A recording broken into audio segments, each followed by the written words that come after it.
El siguiente segmento tiene contenido o opinión. La entrevista en A Primera Hora. Analizamos los hechos del momento junto a sus protagonistas.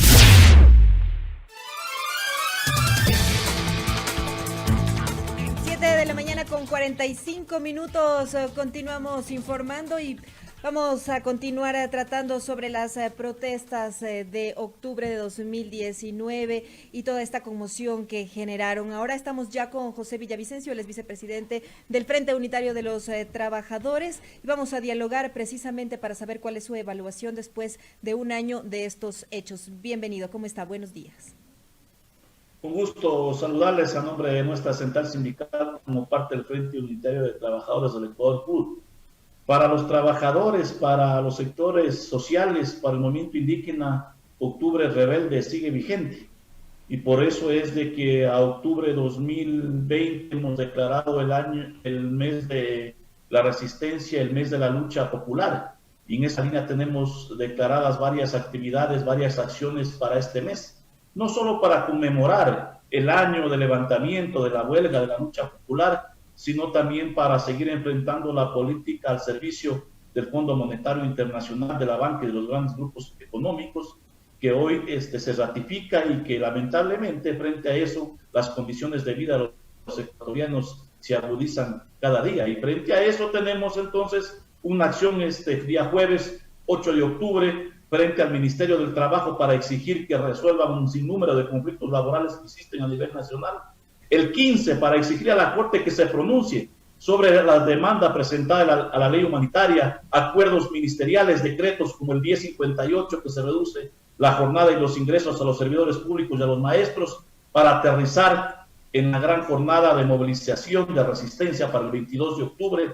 En esa línea es de que hemos declarado al mes de octubre el mes de la resistencia y de la lucha popular.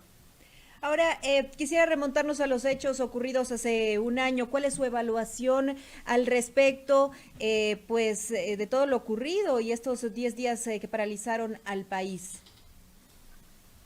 Es evidente que la acción, el levantamiento, la huelga de octubre tiene antecedentes. No nos olvidemos que en marzo del 2019 el gobierno firma la carta con el Fondo Monetario Internacional, la carta de intención, los acuerdos, donde el Fondo Monetario Internacional entregaría 10.270 millones de dólares, el fondo 4.200 y el resto las multilaterales. Pero esos acuerdos que hizo el presidente Moreno con el Fondo Monetario Internacional tenían consecuencias: incremento de los precios de los combustibles, reformas laborales, reformas tributarias, y que en agosto del 2019 los trabajadores, las organizaciones sociales declaramos la huelga y el levantamiento. Como hay un gobierno sordo, ciego y mudo, no escuchó la reacción del pueblo ecuatoriano y estableció el incremento de los precios de los combustibles. Y en esa línea se declaró la huelga y el levantamiento. Y nos deja dos elementos fundamentales para los trabajadores y las organizaciones sociales: que se demostró una vez más que la unidad, la lucha y la resistencia hacen retroceder a los gobiernos que, haciendo uso del poder económico y del poder político, pretendieron implementar acciones en contra de los pueblos. Y también nos deja un elemento fundamental para nosotros, que es desde ahí haber construido una propuesta distinta, diferente, dominada la minga por la vida, que recoge elementos en el tema económico, en el tema social, en el tema educativo, en el tema del empleo. Y entonces fue fundamental que lamentablemente a octubre de 2019, a octubre de 2020, las condiciones son más críticas, porque hay un gobierno indolente, inhumano, que en vez de garantizar las necesidades más elementales del pueblo ecuatoriano, ha hecho uso de la pandemia, de la emergencia producto del COVID-19 para arrodillarse, someterse a las condiciones del Fondo Monetario Internacional, y hoy está cumpliendo a rajatabla las condiciones del Fondo Monetario. Y hoy se dice un nuevo crédito, pero ese nuevo crédito igual tiene consecuencias, y se habla ya de una reforma tributaria integral, que es evidente que el IVA estaría incrementándose del 12 al 14 o al 15%. Entonces, hay un gobierno sometido, arrodillado al Fondo Monetario Internacional, y hoy en estos últimos meses que le queda, está cumpliendo con punto y coma las condiciones que le puso las multilaterales y el Fondo Monetario Internacional, mientras las condiciones de vida de los ecuatorianos se agudizan. En el tema del desempleo, habían 5 millones 5 millones de personas en la desocupación en el 2019. Hoy hay 6.300.000 personas en la desocupación, en el subdesempleo. Entonces es evidente que estas condiciones de vida se agudizan. Ahora, en este escenario que se plantea con un país muy endeudado, con un país que sigue endeudándose, que según lo que usted nos señala, arrodillado, como ha dicho usted, ante el Fondo Monetario Internacional, pero quisiera preguntarle, en este marco, ¿qué es lo que debía hacer entonces el gobierno cuando tiene muchas deudas, no puede manejar prácticamente el tema económico, tiene acreedores esperando? ¿Cuál era la alternativa ahí? ¿Qué hubiesen hecho ustedes si estaban al frente del gobierno? En mayo del 2020, nosotros planteamos el no pago de la deuda externa. En 6 meses se ha pagado $4.500 millones. Anualmente se pagan $12.000 millones. Esos recursos hubieran servido para garantizar salud, educación, empleo, pago de remuneraciones a los ecuatorianos. Segundo, se planteó de que se cobre un 2% de impuesto a quienes tenían recursos en paraísos fiscales. El Estado tendría un ingreso de alrededor de $3.500 millones. Que la banca, los grandes grupos económicos que han tenido jugosas ganancias en el 2019, la banca $650 millones, los grupos económicos 450, aporten un porcentaje de enfrentar la emergencia sanitaria. Usted conoce, la ciudadanía conoce que la bancada de Social Cristiano de Creo y el gobierno y sus aliados se opusieron a aportar, pero se unificaron para legalizar la flexibilización laboral y aprobar la Carta de la Esclavitud disfrazada en la ley humanitaria. Entonces, frente a eso, habían alternativas. El tema de cobrar a los evasores de impuestos los $4.500 millones. Ahí están los recursos, pero también recuperar los dineros por actos de la corrupción, pero resulta que este gobierno ha sido cómplice de los actos de la corrupción y entonces es evidente que ahí habían alternativas. Sin embargo, el gobierno no escuchó a los ecuatorianos. Señor Villavicencio, volviendo a los hechos de octubre de 2019, ¿usted considera que hubo excesos por parte de la fuerza pública? Mire, es evidente que sí. Este pueblo ecuatoriano sigue exigiendo de que el gobierno como tal, sus ministros, la señora Romo, el señor Jarrín, deben responderle a los ecuatorianos, pero sobre todo deben responderle a la justicia de este país, por los atropellos que se dieron en el mes de octubre, por la violación de los derechos humanos, por los más de 10 fallecidos, por un sinnúmero de personas que fueron afectadas, perdiendo su vista. ¡Qué coincidencia! En toda Latinoamérica, cuando octubre protestaba frente a un sistema obsoleto, todos apuntaban a perder el ojo de las personas. Y entonces, en nuestro país no fue la excepción. Y entonces hoy debe el gobierno responderle a los ecuatorianos, responder a la justicia por lo que sucedió en octubre, por lo que ha pasado, por los actos de corrupción, por el reparto de los hospitales, por reparto de puestos que entregados a los asambleístas a cambio de aprobar leyes en contra de los trabajadores y los pueblos. Entonces, este gobierno debe responder a la justicia, no solo por octubre, sino por todos los actos de corrupción y de violación de derechos que ha hecho en contra del pueblo ecuatoriano. Ahora, sin embargo, ante la escalada de violencia ocurrida y que sabemos que hubo violencia de lado y lado por parte de las autoridades de la fuerza pública y también por parte de los manifestantes en octubre de 2019, ¿cómo debía actuar la fuerza pública durante las protestas en este escenario en el que la violencia seguía escalando? ¿Cuál debía ser el accionar? Nosotros dijimos claramente que el propósito de los trabajadores, de las organizaciones sociales, del movimiento indígena, era de que el gobierno derogue el decreto que incrementaba los precios a los combustibles, de que no se hagan reformas laborales que afectaban a los trabajadores. En esa línea nos adquirimos nosotros el derecho a la resistencia, que lo asiste el artículo 98 de la Constitución, cuando se está afectando las condiciones de vida de los ecuatorianos. Entonces, el gobierno podría haber derogado al primero o segundo día de las manifestaciones el decreto que exigía al pueblo ecuatoriano y no hubiera ocurrido todo lo que ocurrió. Nosotros seguimos exigiendo que se investigue porque también tenemos dudas qué mismo pasó con el tema de la Contraloría, y hasta ahora no han habido pronunciamientos. Pero no lo hizo. No derogó la medida, pasaron por eso mismo 10 días de violentas protestas, entonces estaba también de alguna forma justificada, a su parecer, la escalada de violencia por parte de los manifestantes durante las protestas, señor Villavicencio. Mire, nosotros hemos planteado claramente que se debe investigar a la gente que hubo infiltrada, que tenía otras intenciones, y por eso nosotros hemos planteado que se debe investigar a la gente que tenía otras intenciones.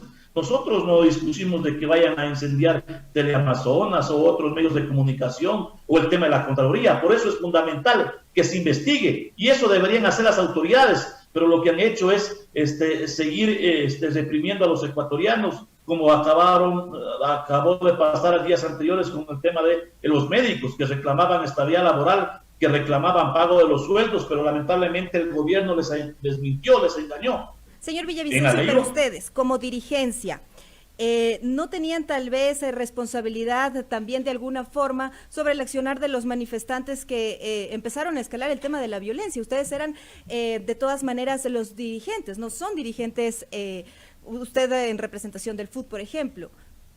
De alguna manera no tienen responsabilidad ahí, no tenían esa responsabilidad. El responsable de lo que pasó en octubre tiene nombre y apellido, se llama Gobierno Nacional. Los trabajadores y los pueblos no incrementamos los precios de los combustibles, no hemos aplicado leyes que afectan a los ecuatorianos. Y entonces, cuando había represión, los manifestantes también teníamos que ver la forma de defendernos. Y ahí hay que saludar el accionar que hicieron los médicos, los auxiliares, los pasantes que estaban siguiendo su carrera de medicina, que pudieron ayudar a salvar a los ecuatorianos. Y entonces hubo un gobierno que reprimió, que ahí están las evidencias, que ahí están los videos cuando los manifestantes estaban reclamando, quien iniciaba a reprimir eran la policía, eran los militares. Y a eso debe responder el señor Jardín.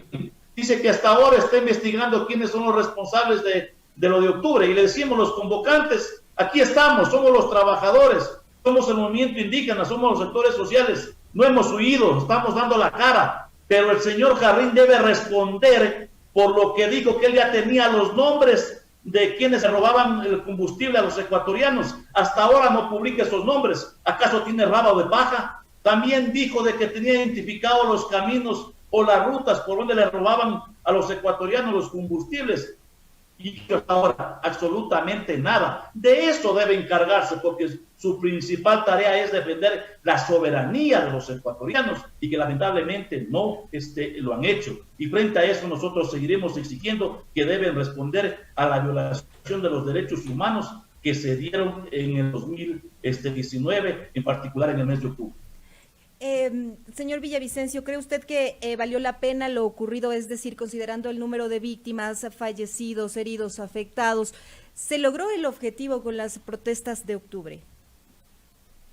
Siempre corremos el riesgo de, en la lucha popular, en la lucha por defender los derechos de los pueblos, siempre va a ocurrir esto. Valió la pena porque se ratificó de que la unidad de los trabajadores del movimiento indígena del pueblo ecuatoriano hacen retroceder a los gobiernos, que como decía, lamentablemente este gobierno, haciendo uso de la pandemia, hoy está cumpliendo sus cumplidos con el Fondo Monetario Internacional.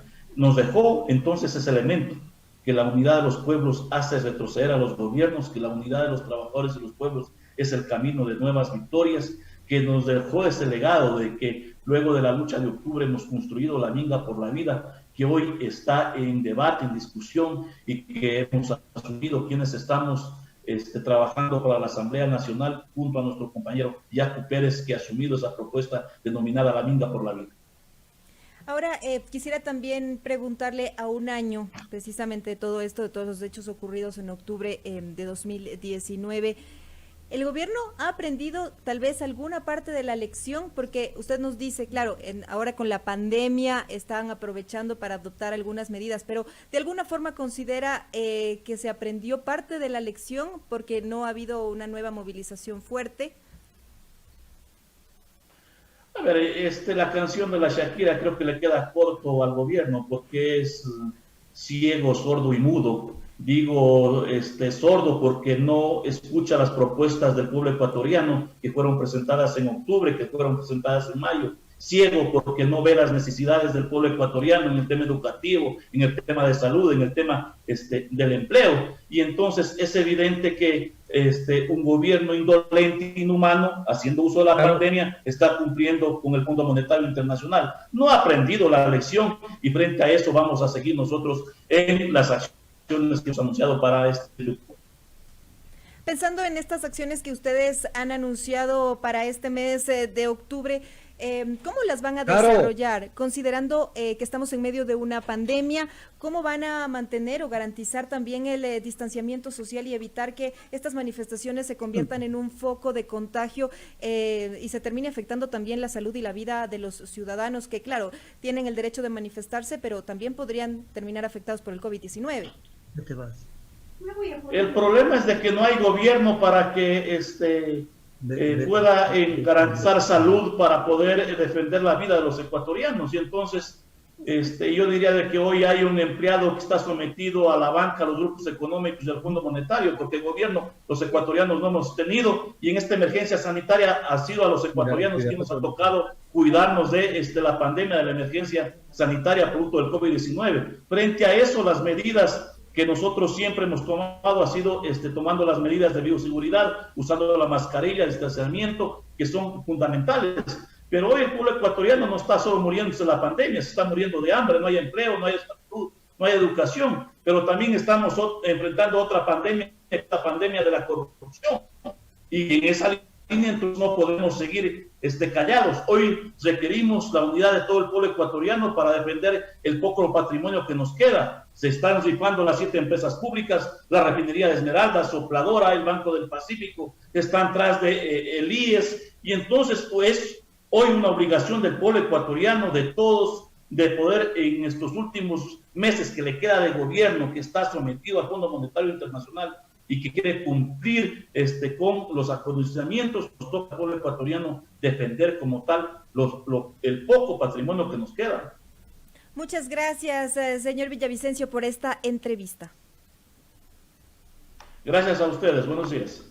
Buenos días. Estábamos dialogando con José Villavicencio, vicepresidente del Frente Unitario de los Trabajadores. Estábamos también mirando cuál es su visión a un año de las protestas del 1 de octubre. Son las 8 de la mañana con 2 minutos en la primera hora.